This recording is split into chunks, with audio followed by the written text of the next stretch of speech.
माती डेब्रिज महापालिकेचे कर्मचारी काढतायत, रस्ते पाण्याने धुतायत आणि माझं त्यांना सूचना आहेत की अल्टरनेट डे पाण्याने रस्ते धुतले पाहिजे, जेणेकरून धूळ धुलीकण कचरा हा सगळा रस्त्यावरचा गायब होईल. फॉगर पाण्याचे लावलेले आहेत, हवेतले धुलीकण देखील खाली येतील.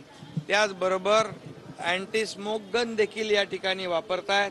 मी या ठिकाणी एवढंच सांगू इच्छितो, मेकॅनाइज स्वीपिंग देखील सुरू आहे, ते सक्शन मशीन पण लावलेलं आहे.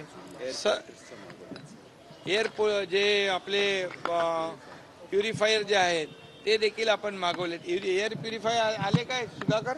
आणि त्याबरोबर या ठिकाणी जे जे हवेतलं प्रदूषण कमी करण्यासंदर्भात ज्या ज्या काही उपाययोजना करायच्या त्या महापालिका या ठिकाणी करते.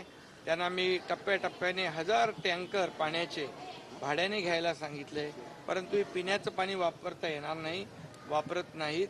रिसायकल केलेलं पाणी, बोरिंगचं पाणी, जुन्या विहिरींचं पाणी यामध्ये वापरलं जातं आहे, जेणेकरून पिण्याच्या पाण्याचा देखील गैरवापर होणार नाही याची काळजी आपण घेतोय.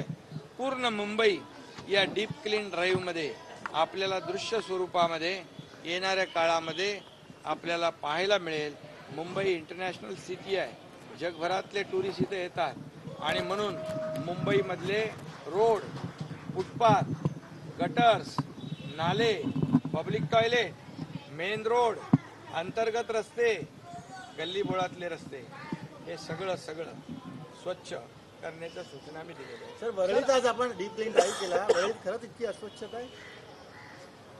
वरळी असं नाही आहे, पूर्ण मुंबई यामध्ये जी अनेक वर्षाची अस्वच्छता आहे ना ती साफ करायची आणि ती साफ करायला आम्ही प्राधान्य दिलेलं आहे.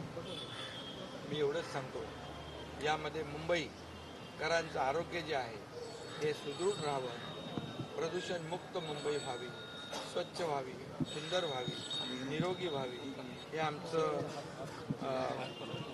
टार्गेट आहे, अजेंडा आहे. त्यामुळे कुणाला काय वाटतं यापेक्षा मुंबईकरांना काय वाटतं याला आमचं महत्त्व. अनिल देशमुख यांनी एक दावा केला की भाजपचे एक नेते आमच्याकडे आले होते, 4 मुद्द्यांचं त्यांनी प्रतिज्ञापत्र आणलं होतं, तेव्हाच त्यांची ऑफर स्वीकारली असेल तर महाविकास आघाडी सरकार हे 3 वर्षांपूर्वीच गेलं असतं.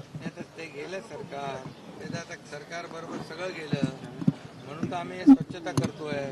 जी घाण 2.5 वर्षात झाली आहे ती सफाई करतोय.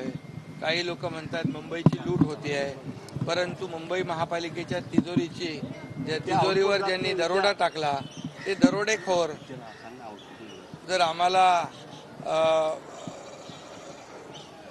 आरोप करत असतील तर ही जी काय स्वच्छता ही मुंबईकरांसाठी करतोय आम्ही.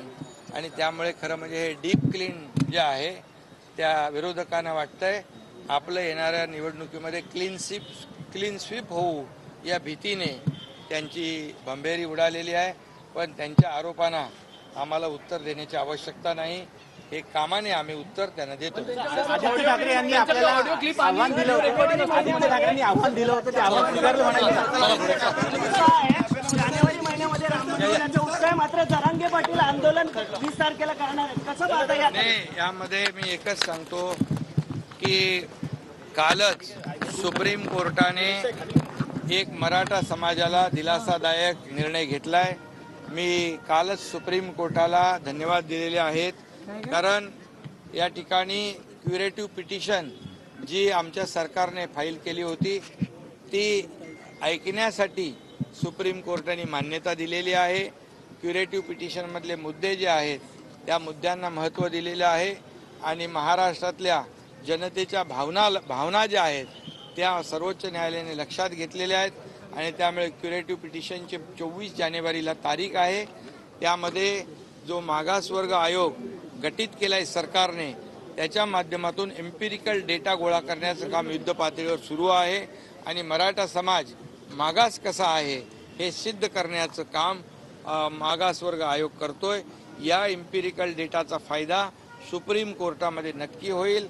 जे मागच्या वेळेस आरक्षण रद्द झालं होतं, ज्यावेळेस मराठा समाज मागास कसा आहे हे सिद्ध करण्यात अपयश त्यांना आलं होतं, महाविकास आघाडीला ज्या त्रुटी ज्या ऑब्झर्वेशन सुप्रीम कोर्टाने नोंदवल्या होत्या त्या त्रुटी दूर करून या ठिकाणी सुप्रीम कोर्टाच्या निदर्शनास मराठा समाज सोशली आणि एज्युकेशनली बॅकवर्ड कसा आहे हे सिद्ध करण्याची संधी सुप्रीम कोर्टाने दिलेली आहे. हा मोठा दिलासा आहे. इतर समाजावर अन्याय न करता त्यांचं आरक्षण कमी न करता मराठा समाजाला आरक्षण देणं ही सरकारची भूमिका आहे. ती आजही ठाम आहे. एक मिनिट शरद पवारांनी अडाणींचं कौतुक केलेलं आहे पण तिकडे ठाकरे गट मोर्चा काढतोय.